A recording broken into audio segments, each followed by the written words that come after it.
All right, I think we're live. Waiting for Cousin Shane, as per usual. Wouldn't be a show without late Cousin Shane. But how about it? Tennessee just whooped the hell out of Iowa 35-0. LSU come from behind win over Wisconsin 35-31. Big Ten exposed as the frauds they are yet again. Shout out Tim, loyal Ole Miss fan. They started it off beating the hell out of Penn State. Aaron says can't spell citrus without UT. I believe UT now has more Citrus Bowl wins than any school in Citrus Bowl history. So Aaron's probably right. But I think we'll take it after the last 10 years of Tennessee football. All right, we got Cousin Shane in here now. Heisman, baby. I crown him.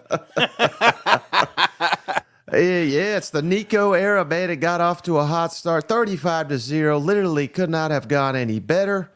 4 touchdowns for Nico. Shane, 3 rushing, 1, or excuse me, yeah, three rushing, 1 passing.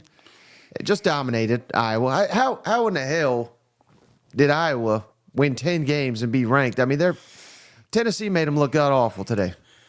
I'm telling you, man, it's this game. I mean, it's all of them. Every single Big Ten game I've seen, they told us how great these defenses are for the first 2 quarters, and then we just shut them up. And then, I'm like, man, this Alabama game, watch out, Michigan. This may be another barn burner coming. So now that we know that Nico's elite, he's going to win at least 1 Heisman. Shane Gass wants to know, is Tennessee preseason top 10? I mean, I didn't have him there before, but now that we know, again, try not to put too much, try not to overreact, but clearly Nico passed the eye test against an allegedly a great defense. Are you putting Tennessee in the conversation for preseason top 10 next year? Well, top 10 is a tough one. Of course, I'm always going to put them up there, but the voters, I would imagine that they would be a top 20, top 15 maybe. And I think the key is the pieces they got coming back, especially on that offensive side. We've got Brew coming back now. You got these transfers coming in. Nico's starting to put a little talent around him. So, the hype is going to pick up, and rightfully so, after this game, because this is what the Tennessee Vols have been missing. We've been talking about this red zone efficiency. Well, now that you got a quarterback that can make plays with his legs, it's a complete game changer for Heupel's offense. And I don't think we were running the entire playbook today, Mike. So was Tennessee, would they have gone 10-2 or 11-1 if Nico started the entire year, Shane? Yeah, they'd probably be playing Bama tonight, So, but the good news is we got the game out of the way, Hey, how about Jackson's top 10 for next year, Shane? I'll run it down here. Georgia 1, Bama 2, Texas 3, Ole Miss 4, Mizzou 5, LSU 6, Tennessee 7, Oklahoma 8. To throw Oregon in there at number 9, and then 10, dark horse, Texas A&M. I love that preseason top 10. I don't know about you. Absolutely, and that's what it boils down to, Mike. Like, what does the nation think the top 10, and who is the top 10? Top 10 reside in the SEC for sure. Yep, Heupel standing on business. And how about LSU, Shane? I know that was on the same time. Defense. Hey, I was mocking Matt House. I was ready to run his ass out like everybody else was. But they held strong there at the end, Shane. The last couple drives for Wisconsin, punt, field goal, punt, and then turnover on downs to secure a 35-31 win. LSU's won 10 games back-to-back seasons to start under the Brian Kelly era. And here we are wondering, what is the future of LSU? Brian Kelly, can he get it done? My goodness, Shane, they won 20 games in 2 years. That's better than probably 95% of the teams in the country. No, that's the funny part about it, Mike. It's like the expectations are so high down there because of what Coach Kelly has already done. He's already produced 2 top 10 seasons. He's already produced a Heisman candidate. But if he ain't winning national championships, he ain't done shit. No, give LSU some time, brother. They're on the right path, and as soon as they can fill up that competitive depth, man, this will be a team to be reckoned with every single season. Don't run your damn coach out right now, man. I'll tell you that. Yeah. Oh, and Shane, since we last recorded too, Jackson Dart made it official.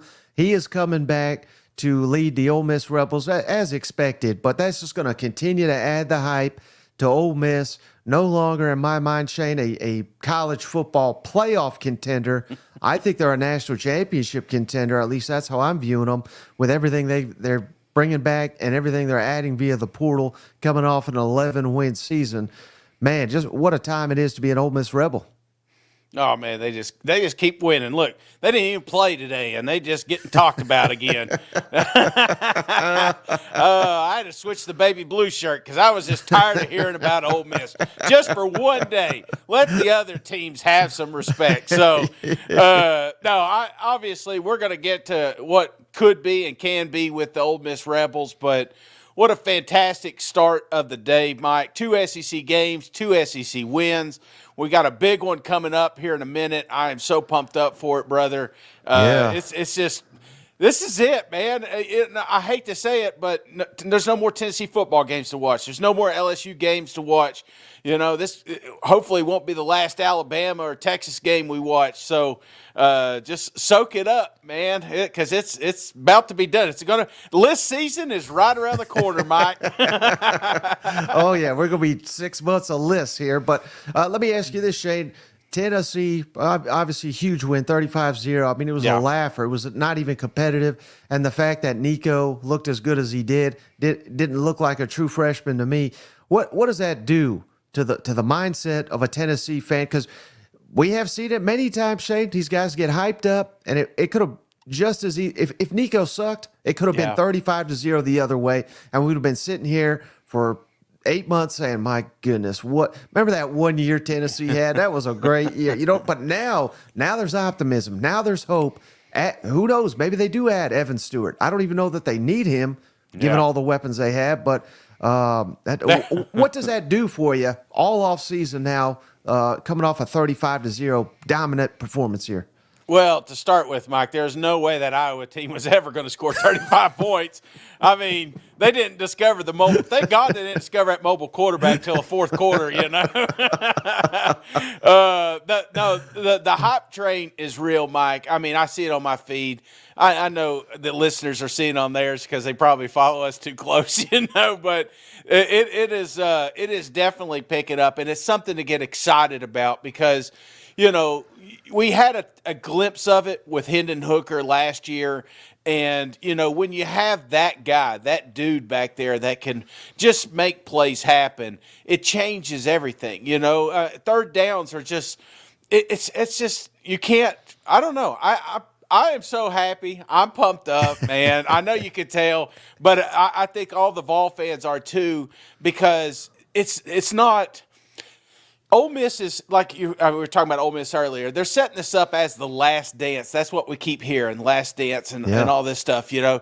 But it's just the start for Tennessee. It feels like this is a new chapter for the Vols, and finally we've got a complete team that is built the way Heupel wants it. So the ceiling's the limit, sky's the limit. I'm glad you said that, Shane, because I did want to say that too. I mean, it's all going to get lost in Nico hype and scoring 35 points. But and again, I realize Iowa's not they're awful on offense, but I mean, completely dominated them. I mean, they were 2 for 15 on third down. They allowed 60 passing yards, 113 rushing, only 11 first downs. We are seeing the blueprint of what they want on defense. And this was with a completely new secondary. They didn't have any secondary. These are young players that they have handpicked. Their front seven, they're obviously a jump started there with players they've been playing all this season already, like James Pierce, who our friend Jesse Simonton said this guy's a future first-round pick. He should be the favorite, Shane, he says, to be SEC Defensive Player of the Year.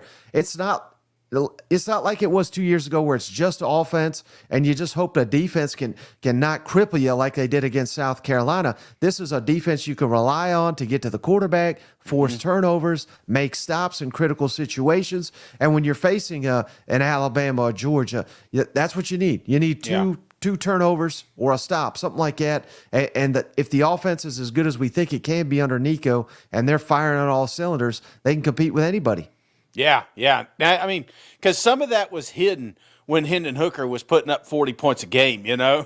It's like you need a defense, but you didn't need a defense like you did this year because when we couldn't score as often as we'd like, that defense really stood out there. So, Right. but yes, I think like I said, it's looking good for the Volunteers, and I feel bad for Iowa, man. You know, the commentators shit on their offense for like 3 quarters. You know, it's like that. I was like, their parents are watching. You know, go easy on them a little bit. They're like, this is the worst offense assembled since 1918. You know. Hey, shout out to big Tennessee fan Alan Riddle. He says, "Go Vols!" There, Shane. Even he made it into the comments. What a day it is for them Vols there. Oh man, diehard Vol fan right there. So, hey, last chance we get to talk these playoff games coming up here in just a second, Shane. Like you said, we're 30 minutes to kick off here. Alabama, Michigan. I mean, how bad is Alabama going to beat the hell out of Michigan? No, it's going to be bad, man.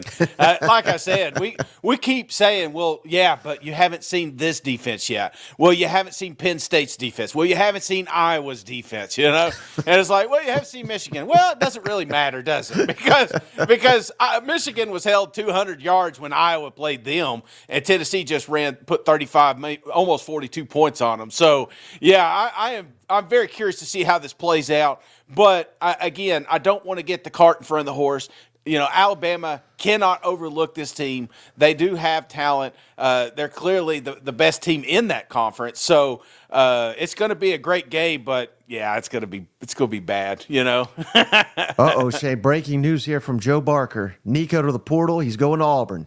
Yeah, don't put that evil on me. That's where you want to be, though. You want these other teams coveting your players. No offense to Joe Milton.